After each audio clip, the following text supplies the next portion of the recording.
From LPM, Louisville Public Media. Support for this podcast comes from Vision Zero. On foot or behind the wheel, safety is a shared responsibility. And Vision Zero Louisville believes 0 roadway fatalities is the only acceptable amount. Their mission is to foster a community where everyone can safely reach their destination, no matter how they get there. More at visionzerolouisville.org. Hi, this is Kelly in the membership department here at Louisville Public Media. Before we get started with today's episode, I want to take a moment to tell you how this podcast got started. It's part of our podcast incubator, which helps fill the missing spaces in our community and tell stories no one else is telling. The LPM Podcast Incubator finds talented storytellers and gives them the tools to make a show successful.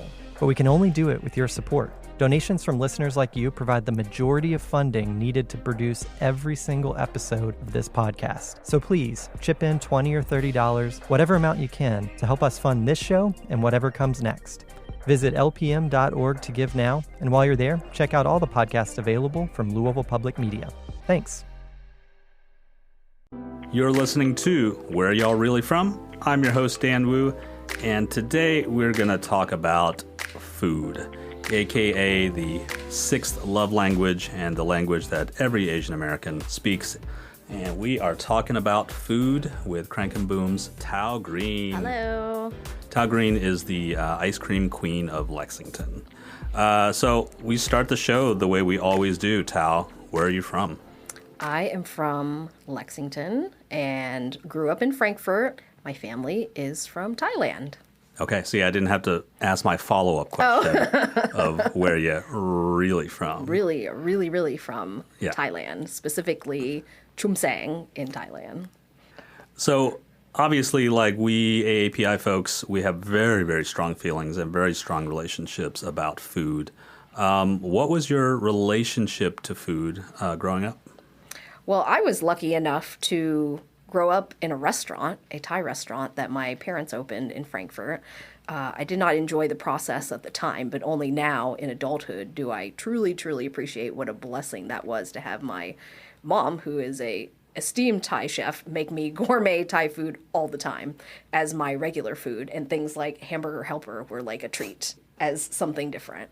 So I've always grown up with food. I mean, our conversations within our family were surrounded around what are we gonna have for dinner, and it's just always been such a big part of my life. And even now in adulthood, being in the food industry, and then food is always the center of our family gathering. So it's ingrained in what we are, and I think especially with Asian cultures, it is such a huge, huge part of who we are and what we do. And so when I meet someone like, oh, I don't like food's not really part of like what I care about. Like, oh, okay, I don't know if we can be friends. Yeah.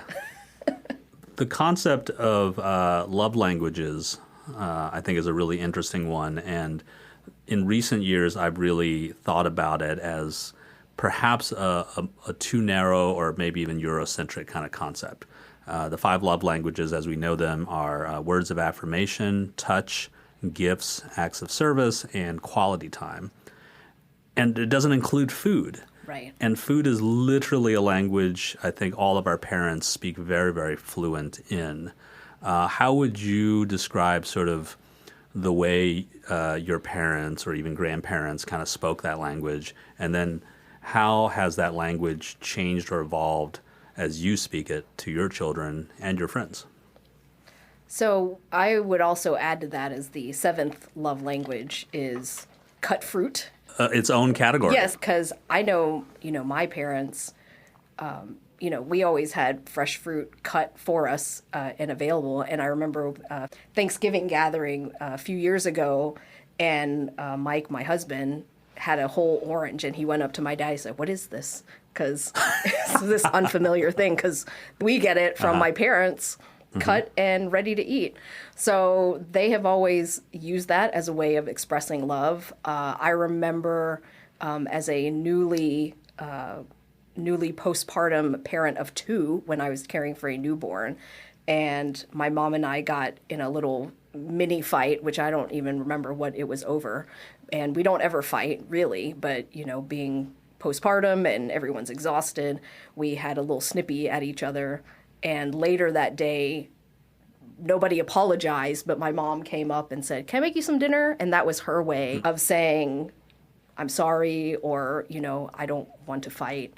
And so love has always been the way, food has always been the way to express that love. So even if certain things weren't expressed verbally, we always had food, and that's something that has always grounded us and been able to bring us back together. Do you feel like you speak that love language of food, but also cut fruit, the seventh language?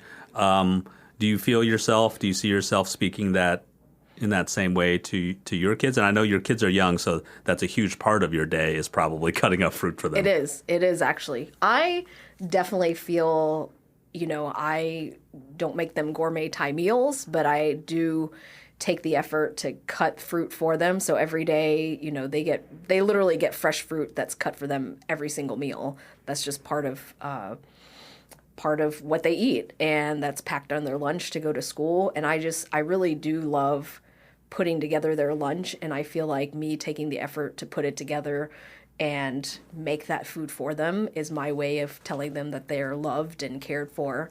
And, our version of cooking for them is very different than what my mom's version is, but it's what is adaptable in our life. So maybe it's Costco meatloaf and mashed potatoes, but it's still the act of putting food together, whether it's cooked from scratch from days on end or thrown in a microwave or oven. All of that same service of preparing meals, I think, is integral to our relationship. And they know that mommy fixes dinner for them, and they come to me when they're hungry, which is all the time. Exactly. Like bottomless pits. Yeah. And you all are really still a very multi-generational family. You're very connected to your parents, so your kids and your parents are still connected, by one degree.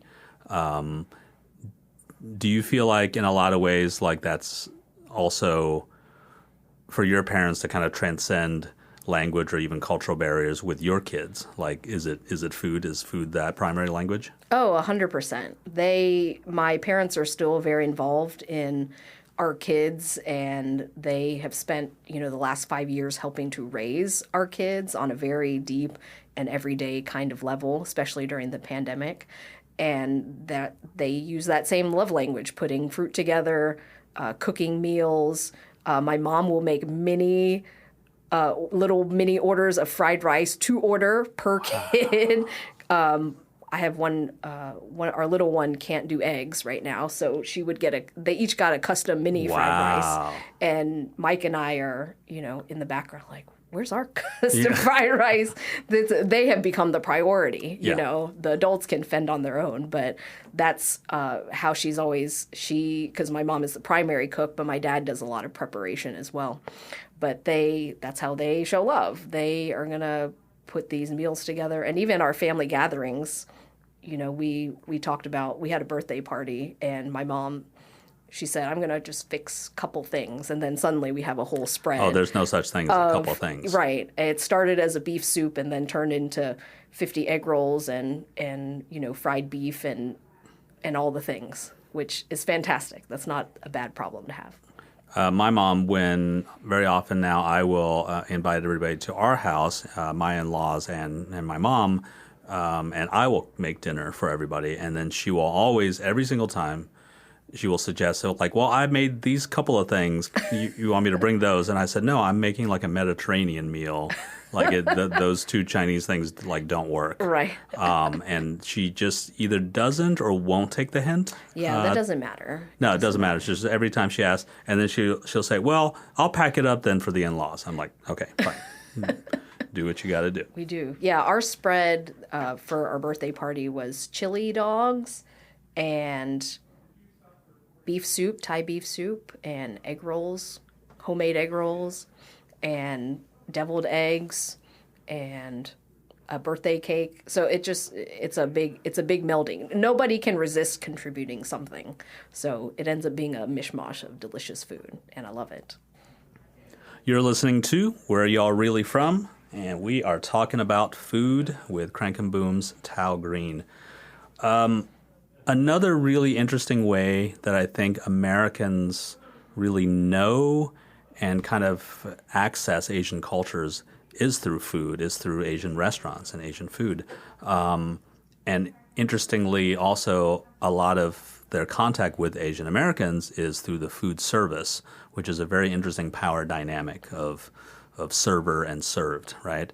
Now, you said you grew up in a Thai restaurant as you were growing up. Talk to us a little bit about sort of your childhood experience growing up in that, and then how you kind of evolved that business and eventually kind of did your own thing. Yeah, I mean, it was a great experience in that we equate it to the family farm. It was our family's thing. It was an expectation that even though I was 7 and my sister was 10, that we would contribute to working in that restaurant. It taught me so much about hard work and about showing up every day and service. My dad, I would say, is the supreme service professional. He anticipates what people needs, and he makes people feel welcome. And everything that we're able to do at Crank and Boom and formerly Thai Orchid Cafe is because my mom and dad are just hospitable at heart, and that translated into our business. And that experience was great. I didn't like it at the time because it was a lot of hard work. So you talked a little bit, Tao, about how you grew up in a restaurant, basically. Tell us a little bit about your childhood, growing up in a restaurant, but also how you came to evolve that business and started your own. Yeah, so when I was 7, my parents opened the Smile of Siam, the first Thai restaurant in Frankfurt. It's under different ownership now. It's called the Thai Smile, which most folks in Frankfurt will refer to it as an institution. I tried to explain that to my parents, what an institution was. He's like, oh, like a landmark? I was like, yeah, kind of like a landmark. It's something that's been around in Frankfurt for a long time and has held its own and is a place that has built this incredible community. But growing up, it was neat in that community that we did build within that restaurant, because we had our customers who would be regulars, and most of my interactions were with adults, while most kids were out doing sports and going to summer camp and all those sorts of things. I was working, which gave its own unique experience. And I swore, because at the time I hated the whole experience. I enjoyed, having people and doing that, but you want to be a kid and you want to go to summer camp and do all those things, and it just wasn't something that our family did. And we had really high expectations for what was expected of us in terms of working, and it was hard. It was hard as a little kid wanting to do what other little kids did, but instead we were working and helping to run the family business. And I swore, so we had that restaurant for 10 years. So when I was 18, going off to college, and I say the third of the workforce left from the restaurant, I swore that I would never come back to Kentucky, and I swore that I would never be in food ever again. So I went to school in North Carolina, and while I was in school, did not work in food service, even though I had the skill set to do so, because I was trying to hold on to my promise to myself. And I started cooking for my friends and realized that feeling you get when you make food and you serve people and the joy that it brings and how it brings people together. It was my way of making friends. I would cook dinner and I would make new friends. It would just be what I did. And I fell in love again with that feeling of serving other people and cooking for other people. So I came back to Kentucky with the idea of opening our own space and dragging my parents out of semi-retirement, even though I left the restaurant kicking and screaming. And they were kind enough to come out of semi-retirement to open Thai Orchid here in Lexington. And it's a unique dynamic because, especially in Asian cultures, there's a hierarchy. And just because you become an adult does not disrupt that hierarchy. So, I was trying to find my own way, and we opened this restaurant together, but they still own the restaurant. I was working in there as a manager. So we would definitely have differences of opinions on how certain things should be done. But overall, we had a good time. It was hard work. We had a good time working together. But eventually, when my husband Mike and I purchased the restaurant from them, that switched the dynamic on its head again, because then suddenly now we were the ownership and they were working with us. And it was one that ultimately, I don't know long term that we could have tried to sustain that, because I think it's a much cleaner dynamic to keep the hierarchy in place. Yeah. Or break out of it. Or break out of it and have a different relationship. So our relationship just had to be different.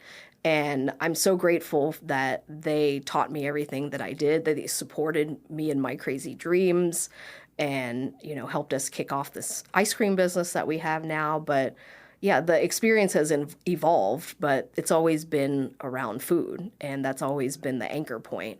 So even if, my parents aren't day-to-day involved in the business now, when they go on site, they will let me know when something is out of place, or, that sign doesn't look very nice, or there's too much salt in the blueberry lime cheese. They're always willing to be taste testers, and because they care about us and they care about the business, and they always want us to succeed. So I can always count on them for honest, good feedback.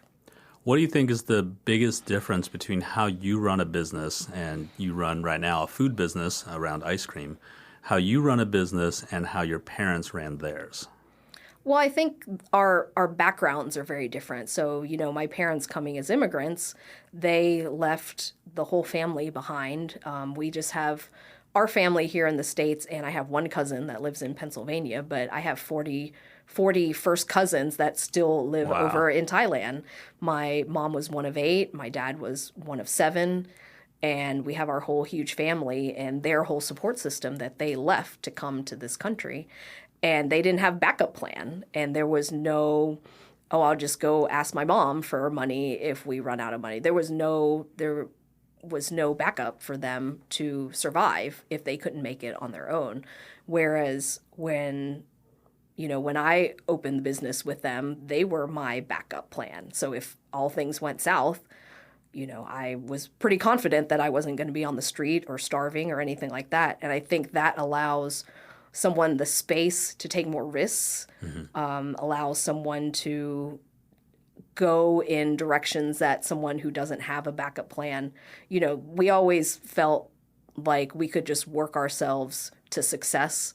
That's not always the case, depending on what your background is and what your circumstances are. But I always knew that if everything went south, we always had a backup plan that didn't mean that I was going to be in squalor, live in squalor. And that's a luxury that allowed us, Mike and I, to run the business a different way. So growing it, trying new elements of the business, even us going to the ice cream business instead of the Thai restaurant. At the time that we closed the Thai restaurant, our income, 80% of our income was from that Thai restaurant, and only 20% was from this ice cream thing that we were trying out and had no idea what its future was going to be. But we had the ability and the privilege to be able to take that risk because we were able to have backups around us. And whereas my parents, I did not have that backup. So I think they stuck with what they knew. They knew day to day if they showed up and offered a good product and good service that they would make a success. If they saved, that's probably the biggest thing. I don't save nearly as much as they do. And it's because they have that generalized immigrant mentality. I'm going to try to hang on to everything I have. And so I think that's how it's different. And I think our dynamics with building a team too. I think my parents were very much, we're just going to do this in the family. And, the extra overhead of having people within the business and training people not showing up, that whole dynamic was not something they wanted to deal with. And so they chose to not have as big a team. And that I think the big difference is for me, as I'm able to grow into our business, I'm not as excited about doing the day-to-day, and I am excited about building a team and having people around me that can help me create the vision that I'm dreaming of. And for them, they were perfectly happy just running it themselves. And so I think that's a huge difference. And I think everyone has their own definition of success. I don't know that one way is better than the other way, but it's just different. Yeah, and I think there are definitely cultural and language barriers in there too that prevent a lot of immigrant business owners from expanding out and kind of hiring out into the wider world, where the only people they can rely on trust are family or cousins or other people from the same language community. Exactly. My parents owned Subway sandwich shops here in Lexington for some years, and they unfortunately kind of had the worst of both worlds in terms of their staffing model, that they both had to hire a bunch of people from the outside, but then they also micromanaged it like immigrant mom and pop business. So they never really were able to train people to be self-sufficient, to train up supervisors and managers and build that team, really. It was still them kind of hovering over everybody's shoulder all the time. So it was an interesting example for me. And like you, I was like, I am not going into the restaurant business for sure. And then, years Funny later. how things happen. Yeah, years later, here we are. One of the really interesting things that we've had conversations about in the past is the idea of authenticity when it comes to food. People in America seem to have a really strong opinion when it comes to quote-unquote ethnic food from other countries and cultures of what they think authentic is. Yeah. Tell me your experience with this notion. Oh my gosh. We don't have 5 hours to talk about this topic, but I think one of the biggest hurdles that we faced when running our ethnic, exotic restaurant, that was actually on the tagline of the Smile as I Am, exotic Thai cuisine. Wow. And I think, at least in my childhood, a lot of the questions were, oh, you're from Taiwan. People didn't know where Thailand even was. And that was a big question. And so there's always been this level of educating folks around us about our culture and who we are and what it's all about. And when I opened Thai Orchid with them here in Lexington, we had a lot of the same recipes that we used at Smile as I Am, but I wanted to put a little bit of a different spin because I wanted it to be an expression of who I was. But I think I wouldn't say everyone, but it felt like a lot of folks had opinions on what that should look like. And some comments that we would get, whether in person or on reviews, well, such and such dish isn't authentic because I, took a Thai cooking class in Bangkok one time. Or one review was, oh, well, I stopped over in Bangkok and this is not real green curry. And I remember my dad went to that person. This was in the restaurant in person. And I think he might have said something along the lines of, well, if you don't like it, you can go home and make it yourself, which maybe wouldn't be the most hospitable. Yeah. But, at the same time, when you've been told over and over that your food, and this was not an all the time thing, but if it happens enough times, it's very triggering. And it's like little mosquito bites of people basically attacking your culture and trying to prove that I don't really understand the purpose of it. And I don't know if it's because somebody wants to show off that they had been to your country at some point. They're explaining your culture to you. Right. And, I'm like, if you want to go tell my 60-year-old mom who's been cooking since she was 5 years old how to cook Thai food, I don't know that this is the place for you. Yeah. And what I would hope as our restaurant, because food is an expression of who you are. And I had always hoped that what we thought was good food that we were sharing with other people would also be met with the same appreciation and love and reception that any house guests that would come to our house would feel. And I think when someone comes and doesn't agree with the way you made a certain thing, like milk being substituted in curry. And, yes, in Thailand, they do not make red curry like this and they don't use these ingredients. But my mom has been making it this way since I was little. And that's what I've always known. And this restaurant is a personal expression of our family. And I mean, you can go to Thailand and not everybody makes their red curry exactly the same either. And so I think what I would have issue with was well, people in this country make meatloaf different and they make burgers different. And so why is some ethnic foods not accepted with that same grace or that same openness of, oh, this is Tao's version of red curry or Dan's version of red curry. And food in and of itself, like historically, has always been a fusion and has always evolved. Nothing has ever stayed the same as, I don't think you can encounter a dish that was the same as what it was 100 years ago. Right. What's interesting to me about this issue is that there are allowances when it comes to mac and cheese or meatloaf, when people can say like, oh, my grandmother made it this way, right. But they would not claim that that was the right, correct, ultimate way to do it. It might be their preferred way, but they wouldn't put it that way. When somehow when judging quote unquote ethnic food, right. somehow there's a right and a wrong, or there's a single version, right. That you should adhere to. Right. And there seems to be, and I don't know if it's still that way because we've been out of the Thai food business for 7 years now, but it always felt like there was a scale of, well, if you're really authentic, then that's good. And if you're not authentic, then that's not good. And to me, I'm like, if the food is good, the food is good, and just because now if you're trying to sell yourself as this is what it tastes like in Thailand, which I still think would not be very accurate because there's different regions and different people make things different ways, and that's the beauty of food and having that cultural expression. But yeah, having that scale of being measured in that way, it was always very confusing to me, and I never tried to sell our food as being quote unquote authentic. I just wanted to sell it as good food, and we use good ingredients, and I think it's interesting to incorporate the local food element of, well, we might not have asparagus over in Thailand, but we do here, so we're going to make a dish using the same methods and sauces to make it delicious, and it's delicious because it's here local and it's grown by Kentucky hands, and it's just a different way to think about it.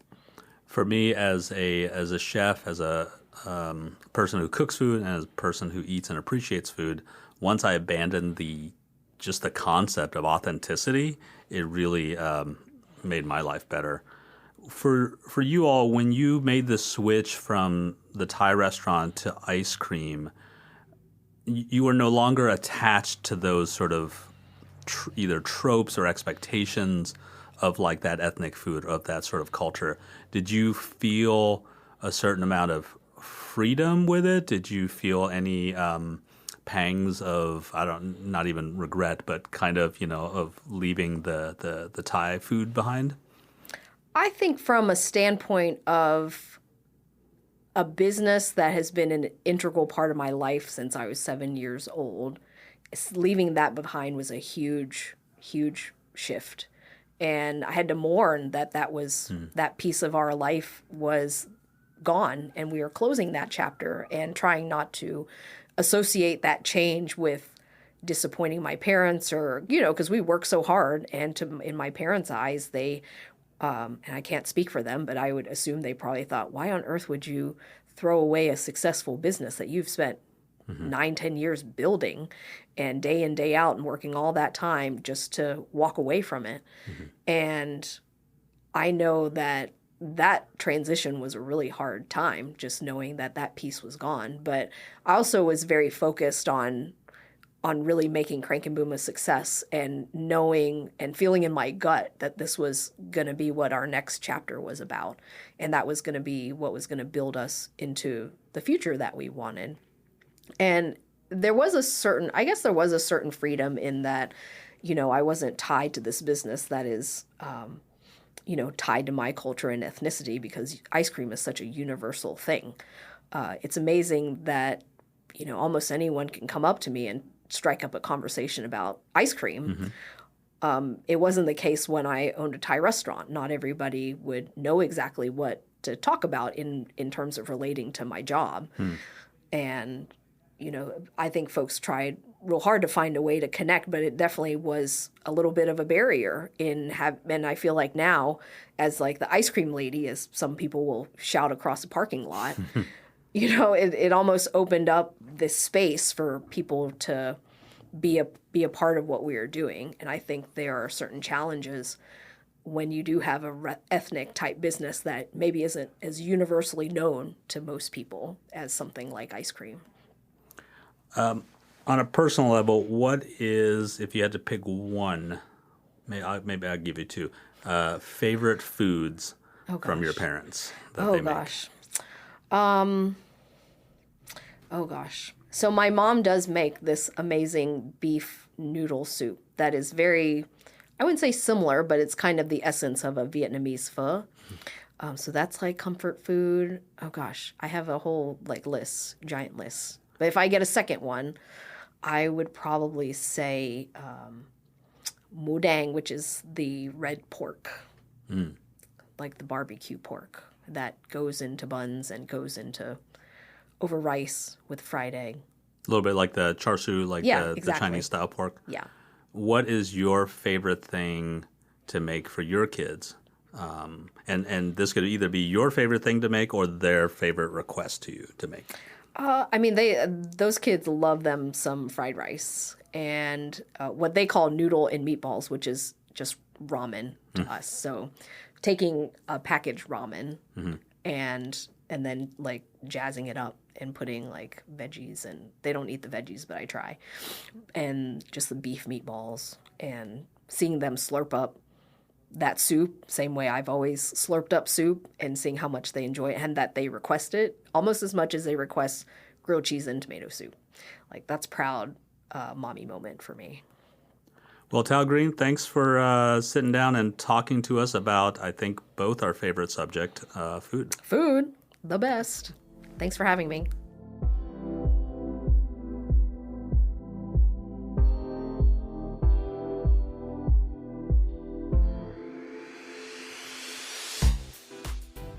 Where Y'all Really From is created and produced by Dan Wu, Charlene Buckles, May Suramek, and me, Nima Kulkarni.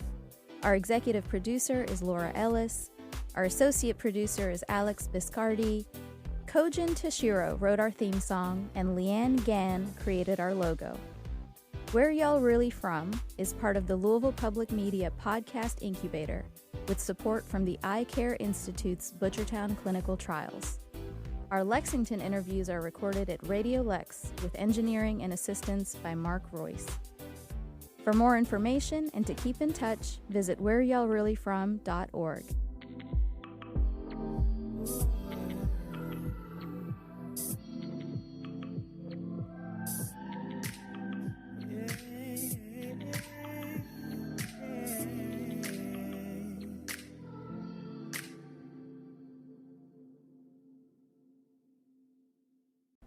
Support for this podcast comes from Vision Zero. On foot or behind the wheel, safety is a shared responsibility. And Vision Zero Louisville believes 0 roadway fatalities is the only acceptable amount. Their mission is to foster a community where everyone can safely reach their destination, no matter how they get there. More at visionzerolouisville.org. Your mornings are busy, and finding the time to stay up to date on what's happening in Louisville and southern Indiana isn't easy. I'm Bill Burton. Join me to stay informed on your terms each weekday with the LPM Daily News Briefing, the news you need to start your day, from Louisville Public Media. See you in the morning.